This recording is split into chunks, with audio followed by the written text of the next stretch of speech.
guys, welcome back to my channel. If you're new here, my name is Allie, and today I am finally setting out to do what I said I was going to do 2 years ago, and that is not only read the Dark Tower series, but explore it further in the expanded series. If you're new to my channel, I read a lot of Stephen King. This is one of my Stephen King shelves behind me. I have quite a few. I have another shelf over there. And one of my biggest book goals is to read all of his work, and I would love to start and go in publication order, and I have tried that in the past, but for whatever reason I always find myself like steering off into a different one, and at this point I've just read so many that it would take me forever. Like, it would just feel like starting over if I started at the beginning of publication order. So instead, every year I do a week of Stephen King. That's been my new thing that I've been trying to make sure I do. It's the week of his birthday in September, so stay tuned for that this year at some point in September. But yeah, I'm going to create a playlist of all of my Stephen King videos, and I will have it linked for you guys, so you guys can check it out if you want to know more of my thoughts on certain books and all of that.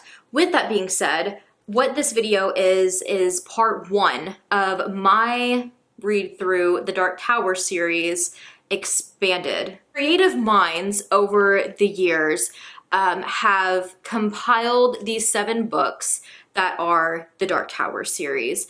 But in this multiverse world, the Stephen King multiverse, there is so much going on. So there's nods to so many different stories of his, to where these just creative, mind-blowing geniuses have compiled list on list on list. I don't even know who the original creator of this is, but they have created these lists of reading the Dark Tower series, but taking a break in between like the actual series books and dabbling into his other work, where there is mentions of maybe characters from the Dark Tower series, or mentions of the same type of things or places or whatever it may be. It's just kind of supposed to be a fun experience to have the multiverse that is Stephen King and his work and his brain. Oh my gosh. I set out to do this 2 years ago, and so since then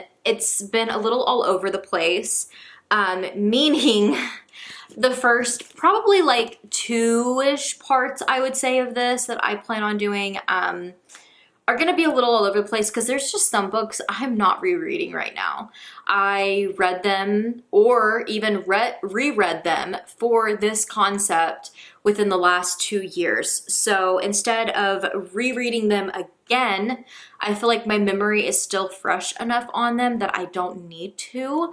And some of them I might reread just for fun if I feel like it or I have the time, but otherwise I just want to actually commit to the Dark Tower series. So I will be reading all 7 of the Dark Tower books in this series. Not this video, but this series. I don't know how many parts this is going to be, but I believe in this part I'm just reading the first 2, but we do have some detours. During my detours, we will be taking a break from the Dark Tower series and reading the other books that have those Easter eggs and nods to the Dark Tower series.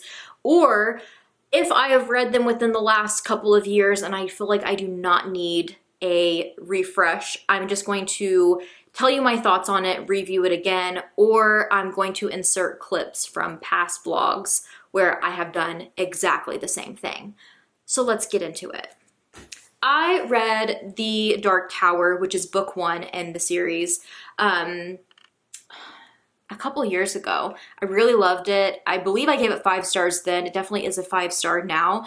For the sake of this video and actually committing to doing it this time, I did reread this. I think it was the end of last year, because I was starting it up again and I was like, I want to at least make sure I reread all of the Dark Tower series. I've honestly only made it into book 1 and 2 before, so those were the only 2 I had to reread, but I liked it. I liked to have the refresh. And I just have a really good time with these anyways. This one is rather fast. It's a pretty short one. And I love these editions so much because they're illustrated. How cool is that? I might have a clip from Allie in the past, like I'm talking like over 2 years ago, who read this for the first time. If I do, if it's not too cringy, I will try to edit that in here a little bit, but it's probably rough. But this is about the gunslinger. We meet him. I'm going to pull up my notes. I am going to stay as spoiler free as I possibly can, but you guys know the drill with series. After I talk about book 1, I can be non-spoilery, but once I jump into book 2 and 3 and 4, like things from previous books are going to be spoiled because you're gonna know like what they're up to now. Even if it's a brief synopsis of that book, it's gonna be spoilers.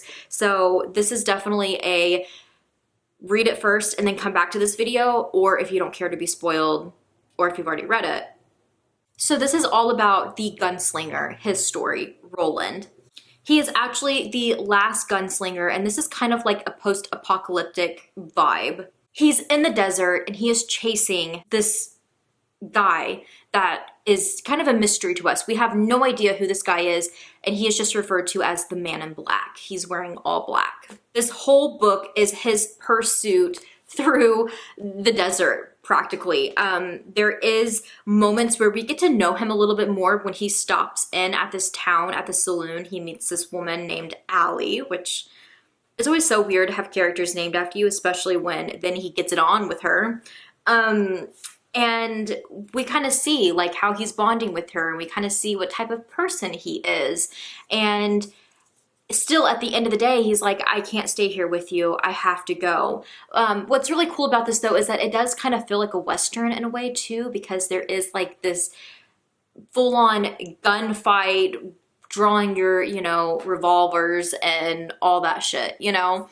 That it makes it fun and interesting, but it definitely goes then more into a sci-fi route with the journey that he goes on.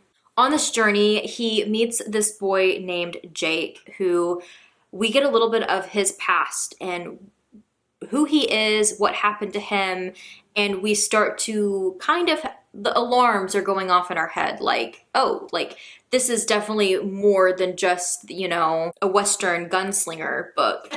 There's much more deep things to this that makes it a little bit more sci-fi, a little bit more fantasy. We also kind of get like this Easter egg from Jake of him being from a different world or a different place. It becomes an adventure. It becomes just this long journey is just what it feels like, you know? I am currently also tackling the Lord of the Rings books for the first time, but you know, like books like that and like fantasy realms that like your characters are going on these long journeys and just feels like they're walking for weeks and months, and that's just kind of the vibe. And then there's stuff that pops up. There's these little battle moments that pop up and different things like that along the ride that just kind of keep it entertaining and intriguing. And we're also still just scratching our heads saying, who is this man in black?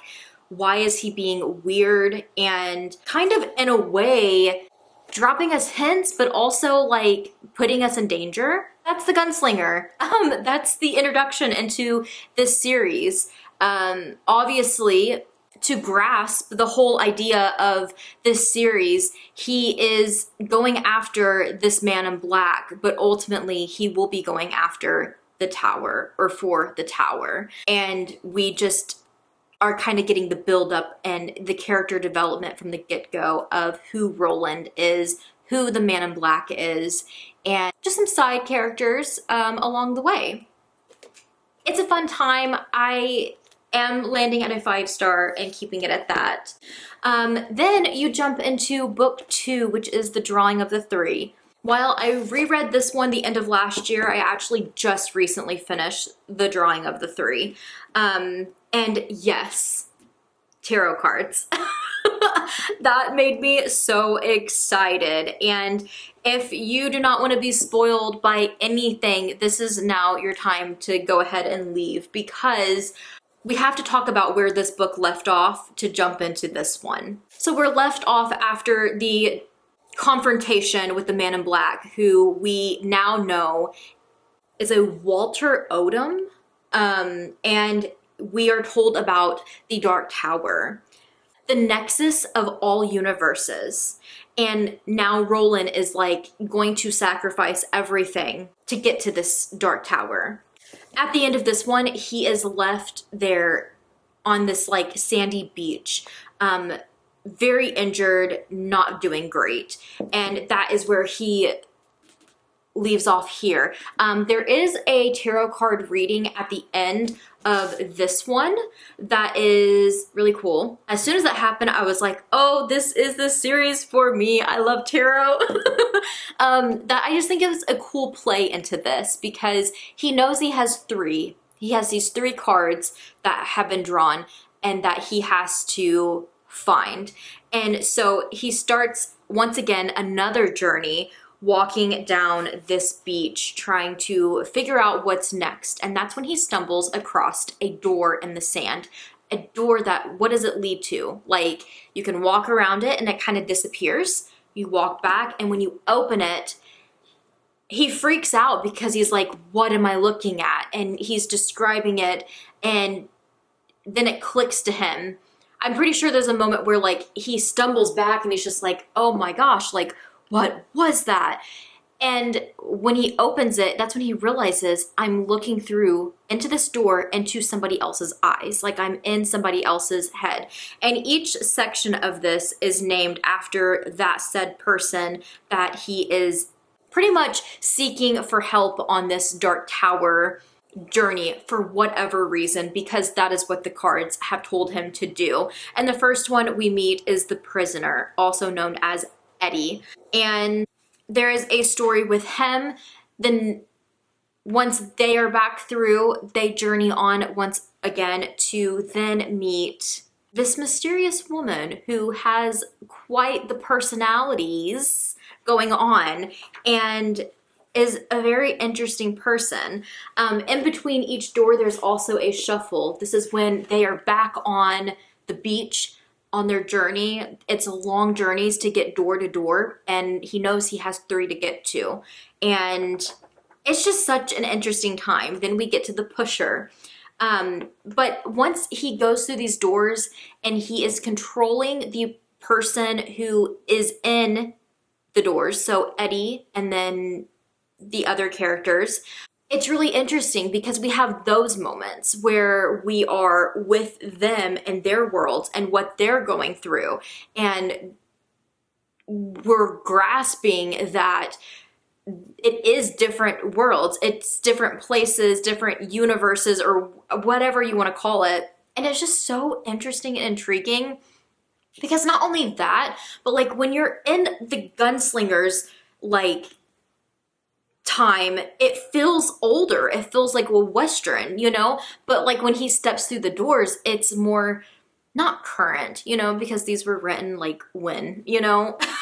I don't know if this edition is like even the same year this came out, but this says 1987. But like current 1987, like the people that he's around, the outfits they wear, the fact that, you know, he's like pretty much in like New York City, and it's like jarring and like so different. Like he's not used to that. He's used to a desert and a saloon, and very, very different. And not just that, but like him and Eddie like trying to like talk to each other, because they can talk to each other in like the same mind, that because he's in Eddie's mind, and like them not always getting each other slang or like what they're saying, because they're just like, that's so outdated, or what is that? I've never heard of that before. It's really interesting. I had such a good time with this one too. I feel like there's some twist in this that really got me and was just so cool, because I just didn't know where he was going to take it. And it's just so fun because you kind of feel satisfied at the end of each one of these books, but at the same time, you're excited for the next one of where the series is going to ultimately go. That's all I'm gonna say about the Dark Tower series in this vlog. Because yes, we now get to detour off to a couple other books before we go to book 3. And the first one, I literally just sat on the floor. I sat the book down on the floor a while ago, and then I walked by, forgot about it. I stubbed my toe on it, and I swear I just about broke my toe. And you guys probably know that it's The Stand. Yeah, the next book up to read on the Detour, the first Detour book is The Motherfucking Stand, which is insane because this is his longest book to date. This is the what's it called? Uncut, I think, edition. So they had him, his publishers had him cut it down originally, and then it was such a beloved story that I think in the 90s he released and published the uncut version, and it is 1,153 pages, at least in my copy. It's insane. I am not rereading this because I just read this last September. So I'm going to take you guys back to last September and my thoughts reading this, and it was actually my first time ever reading it, and it was so cool, such a fun time. Sorry about that text you got, I didn't ever mean to send it, so you got me in my feelings, I so fuck autocorrect, and I've been doing fine, except the stabbing pain up in my chest, and I'm stuttering, okay, I'm done. But now you're gone again, I'll take all your issues, you can have my... The Stand, I'll show you how far I've gotten in a minute. I still haven't reached the 400 and whatever pages as I did last time I tried reading it, but I'm pretty close, which is alarming since I've done that in 2 days. I kind of started with the goal of let's do 20 chapters a day just to see if that was manageable, and the first day I kid you not, I read over 20 chapters. Like, I was so invested and absolutely loving it this time around. I have so many bookmarks. Why am I not using them? But this is how far I am. I've read that much. I made it to book 2. So I am 396 pages in. Just shy of 50 pages of where I originally left off at. And I remember at the time not really caring for it because I didn't like the characters. And I'm still kind of in that mindset where I'm not a huge fan, but at the same time, all of these characters are just your average people, and that's what it's supposed to be. This is kind of like an end of the world apocalypse, if you will, plague, and it's taking over and people are just dropping like flies, and we're dwindling down to the last people, and there's so many little short sections of different people's lives, and just to show you how so many of the everyday people are losing their lives from this, and giving you tons of examples of that. So far, that chunk of pages, literally an entire book, has just been dedicated to the world building, letting us know about this plague and where it stems from, and all the different people, all the average day people, their lives, who they're losing, them dying. It's sad and it's so bleak. And I think that's why I originally stopped. I am on page 938. I'm already in book 3. And I don't have much of an update because I feel like if you've read The Stand, you get it. If you haven't read The Stand and you need a little bit of a pitch to really know what's going on here, it's so much character building. From what I've already told you, this plague taking over, it's apocalypse, end of the world type of ordeal is what it feels like. Then it literally just continues. It's now post-apocalyptic, and it's just these people's lives, but we've seen all of their development and all of their character building. And I wish I don't know, I can't say much without spoilers. In a way, he has done amazing at making me care for these people, but at the same time, I kind of wish I cared more, if that makes sense. Like, I feel like other people probably resonated with these characters a lot more than what I did, but to me, I'm just like, I mean, I'm rooting for them, but like, that's kind of it. Don't get me wrong, I've been sad already. One of the last, or recent things that I read from it was pretty sad and unexpected, and I was not expecting that. I'm kind of upset by it because, yeah, I didn't want that happening. But besides that, I don't know.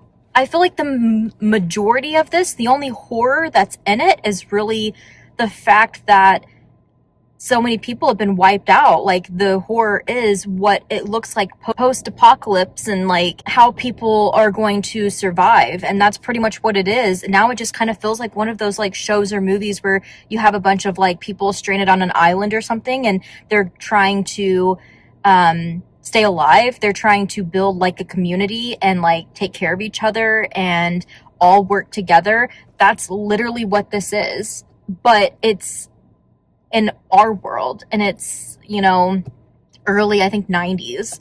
It's a really cool concept. It's super wordy. I'm not gonna lie, I've had a decent time with it though. Like, not once have I thought like, I really don't want to be reading this. Like, I've really enjoyed the ride so far. Looking back on it, I feel like it would be a long time before I would want to pick it up and read it again, just because it is so wordy, and I feel like once I've read it once, I'm going to be like, I don't need to know all of this about all of them all over again. But yeah, from character development and like really seeing character growth and all of that, this is the book probably I've been the most impressed with, probably ever, in that aspect. But you also have that many pages to do so that's why.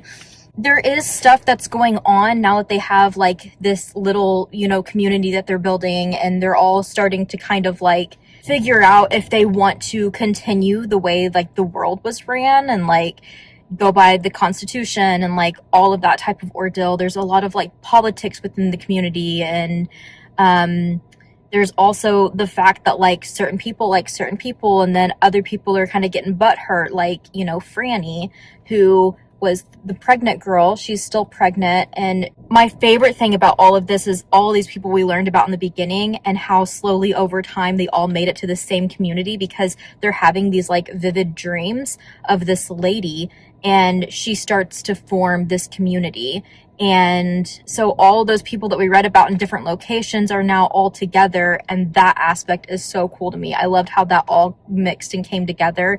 And we have Franny, who was with Harold. She was pregnant, and, you know, everybody in her town got wiped out. She finds Harold, who she grew up with pretty much. She was best friends with like his sister, and he is in love with her, and it's not reciprocated.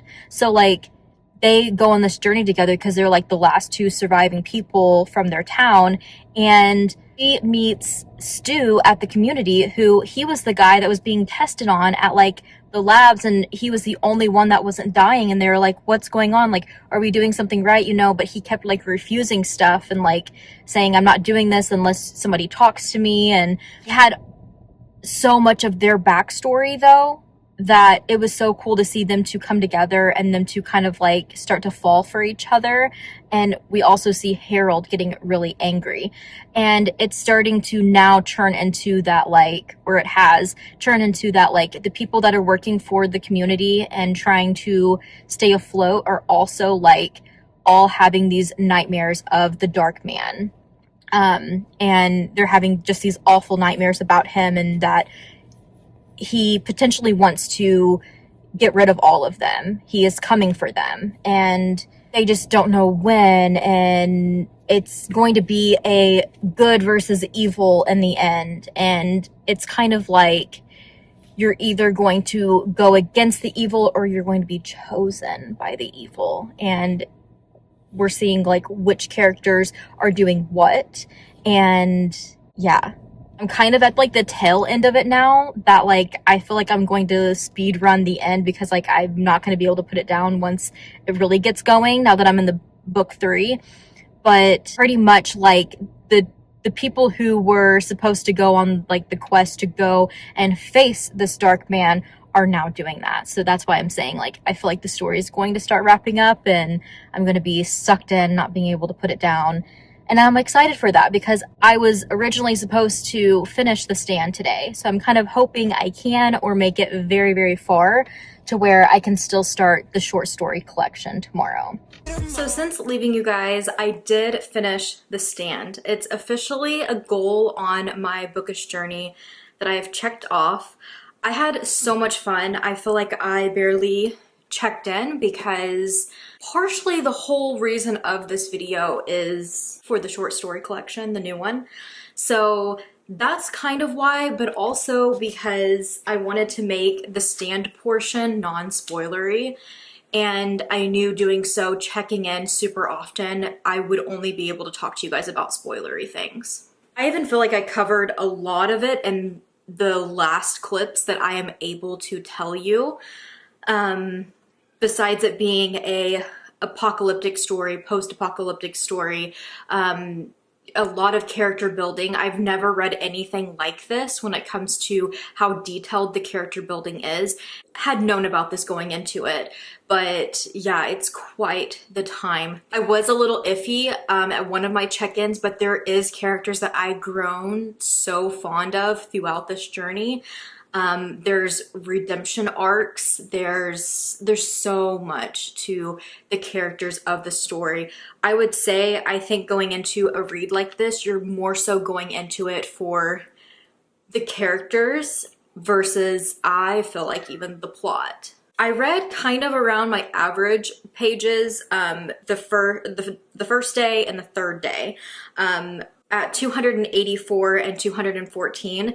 The second day I had a little bit of an off day, especially for taking on this type of like challenge and the time period that I have for it, and I only read around 110 pages. But the last day, not only did I start the short story collection and I read almost 200 pages in this, but I also read 545 pages in The Stand. The last part of it was so hard to put down.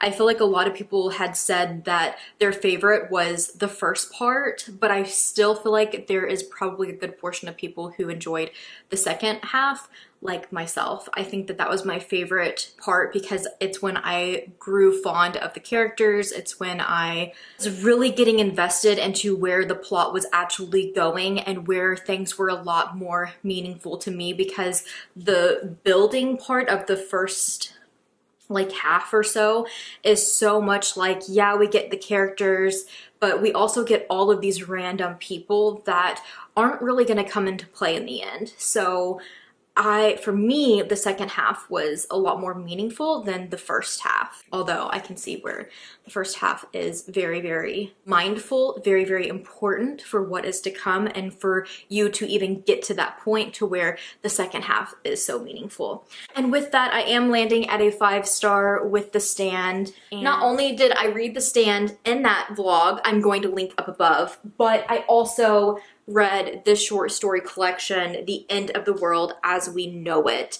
It is edited by Christopher Golden and Brian Keene. There is an introduction by Stephen King, and pretty much what this is a short story collection of a bunch of horror authors that came together and wrote their own stories taking on The Stand and what that would look like to them, I guess, their own stories from it.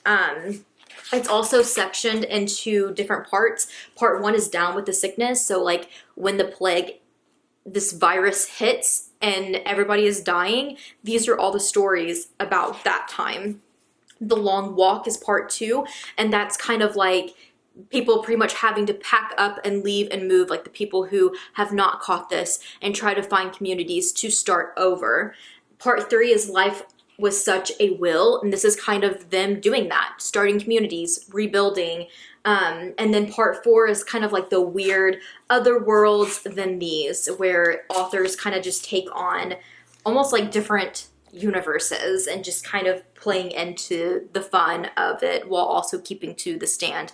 I had a really good time with it. You can check out that vlog to see all of my thoughts on all of them. But yeah, The Stand is the first Detour book. Next Detour book was The Eyes of the Dragon. I actually have 3 copies of this now. I actually didn't when I filmed that video that I'm about to show you guys, but this was actually the very first book I read of 2025, and I had such a good time with this. I feel like this is like the gateway drug into Stephen King's fantasy. It's so good, and I have to say, I don't want to spoil much, but I do think it would be important, I guess, to talk about like Easter eggs, why this is in the expanded Dark Tower series. I am going to keep it spoiler free, but there is characters in both of these that have names that are similar to characters in the Dark Tower. This one I am a little shocked about because the character that's mentioned in this is not a good character, and the evilness of him and this like good versus evil moment going on, he is in the Dark Tower series, but I feel like we're not in the Dark Tower series enough so far with just book, if I can pick them up, 1 and 2 to really know him, but I think it's maybe to prepare us to where we have heard about him and his evilness and The Stand when we go into the next one. So I'm wondering if we get him in book 3, which is kind of exciting. Back to The Eyes of the Dragon. I have gotten new copies of this since I read this. I'm gonna go ahead and take you guys back to Allie in January. This was for Winterween in 2025. First book of the new year was The Eyes of the Dragon. This follows a kingdom where the king is murdered. And we learn not only is it kind of like an adventure, like fantasy, words with this. I'm not a fantasy reader, so let me just be clear with that. But I do love Stephen King. This follows a kingdom.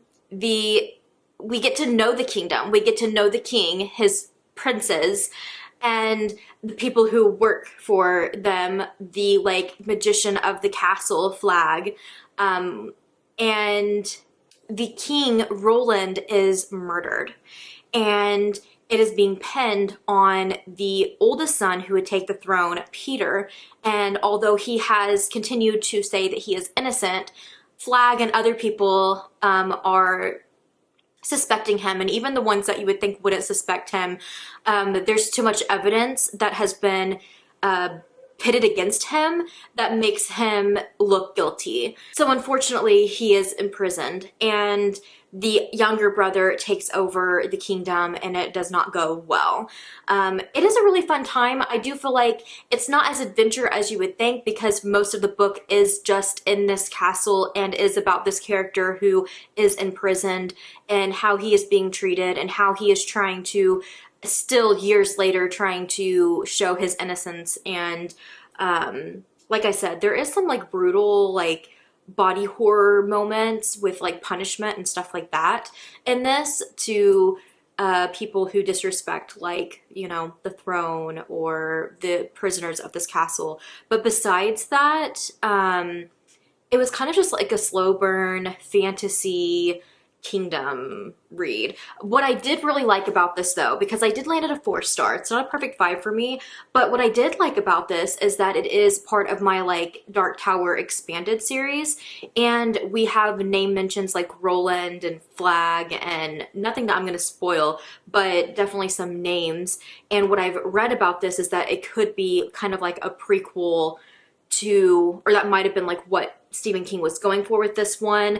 I kind of want to look it up and you guys know, but I'm wondering if this one was written before the Gunslinger, the first in that series, and maybe like the idea was sparked from this and he wanted to carry on with like these names and the idea of it, or if this came afterwards. And I think this was like more so like a prequel moment where he had another idea to play with, and the king also is poisoned by this like type of powder that comes from dragon. So that's the play like with the dragon. But definitely a fun lighter side fantasy that I enjoyed, which is saying a lot since I don't read fantasy a whole lot. But this was more my type of fantasy, and I did enjoy my time with it. I landed at, off the top of my head, I'm pretty sure I landed at 4 stars.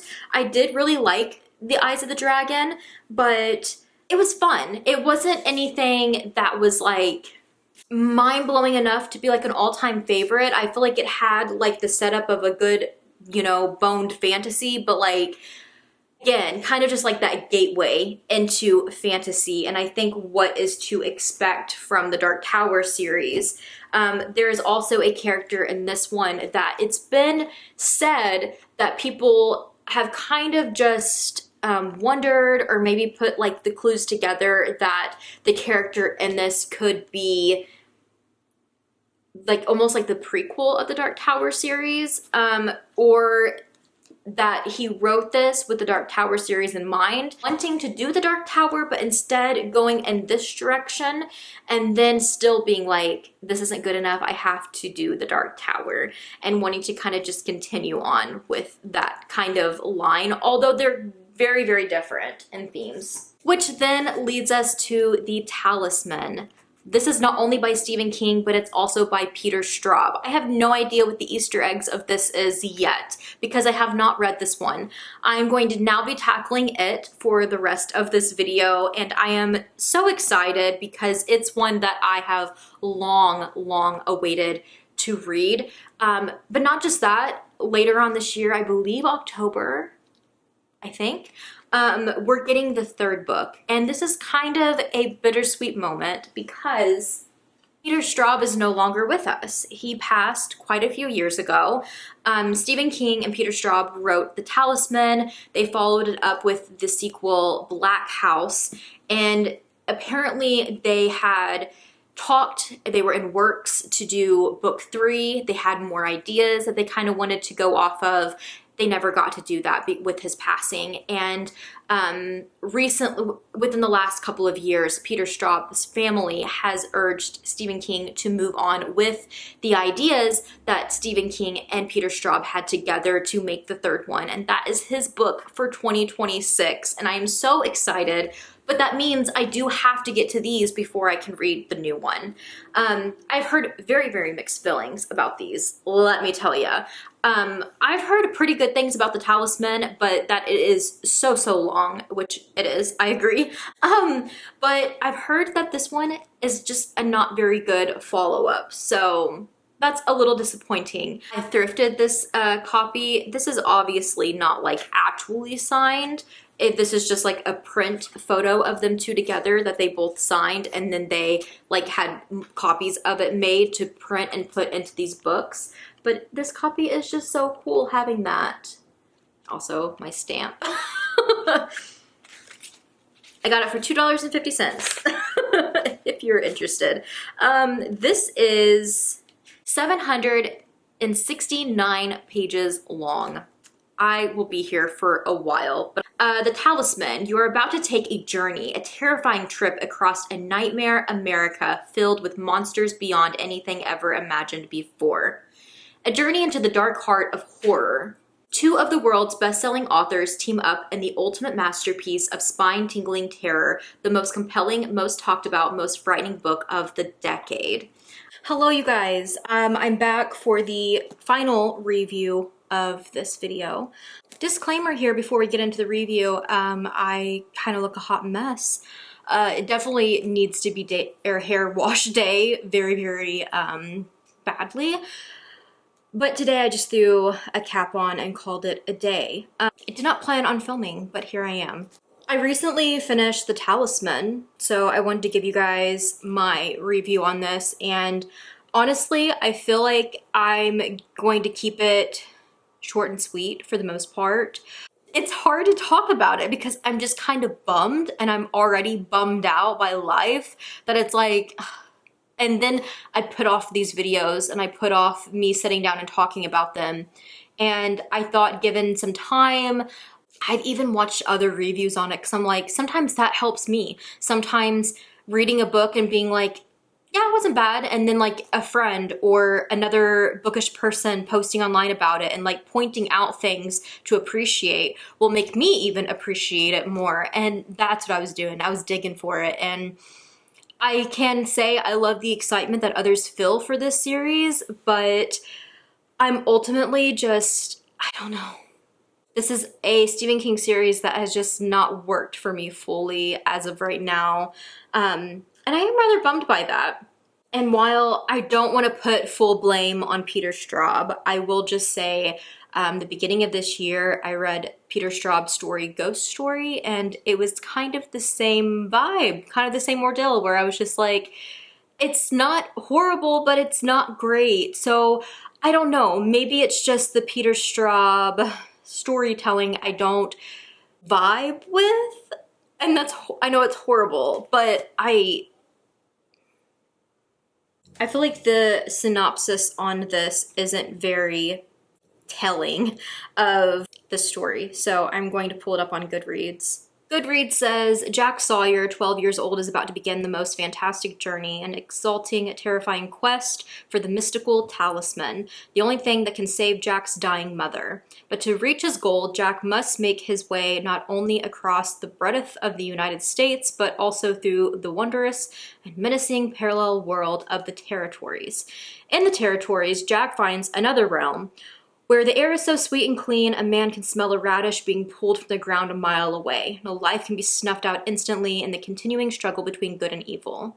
Here, Jack discovers twinners, reflections of the people he knows on Earth, most notably Queen Laura Delosian. Oh, I could be saying that wrong. I just kind of referred to her as Queen throughout it. The twinner of Jack's own imperiled mother.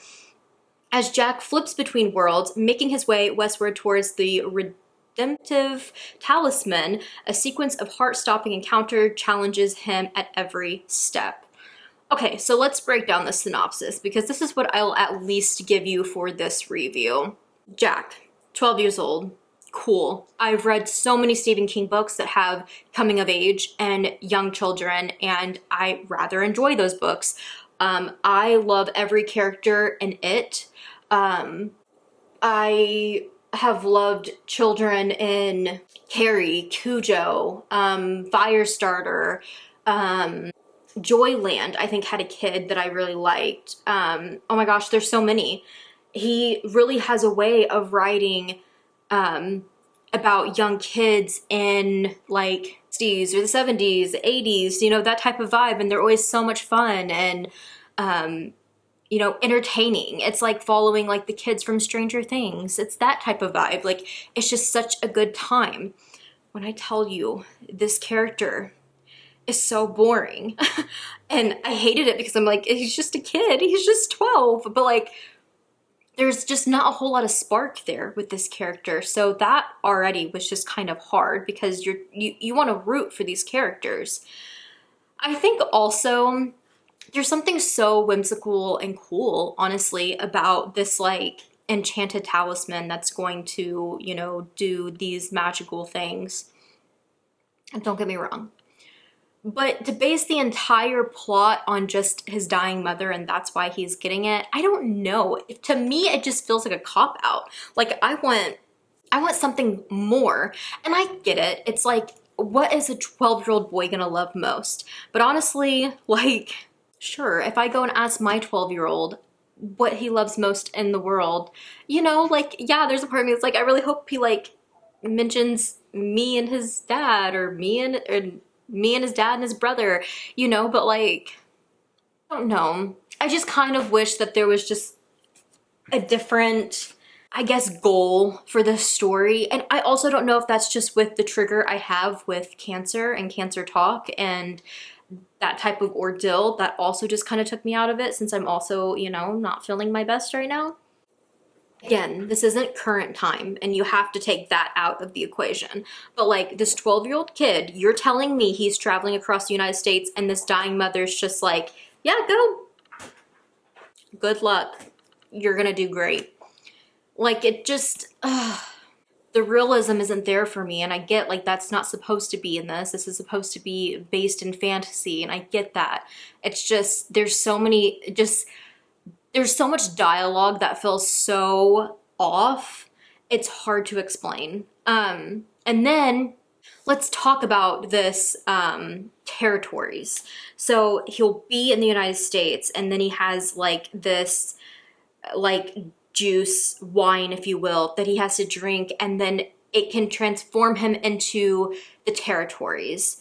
And there's twinners. So like the queen, her twinner is the mom. And so the queen and the mom are dying. So in a sense, okay, like you're bringing some type of fantasy, like this is kind of cool. I like the aspect, but then we get to realize that like Jack doesn't have a twinner and this is really rare and all kinds of stuff. And I'm like, okay, kind of cool. But then we find out that there's other people that don't have twinners. So I'm like, it's not that rare then.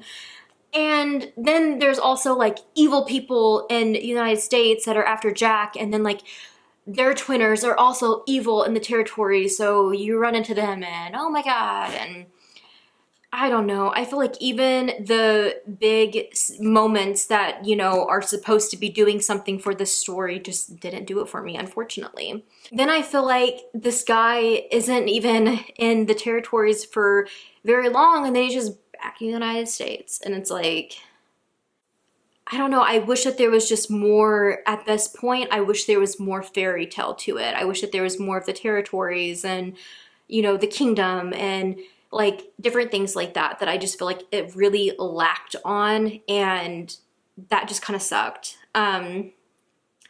There is a moment in this where we are introduced to a character, and I feel like it could be too spoilery to talk about.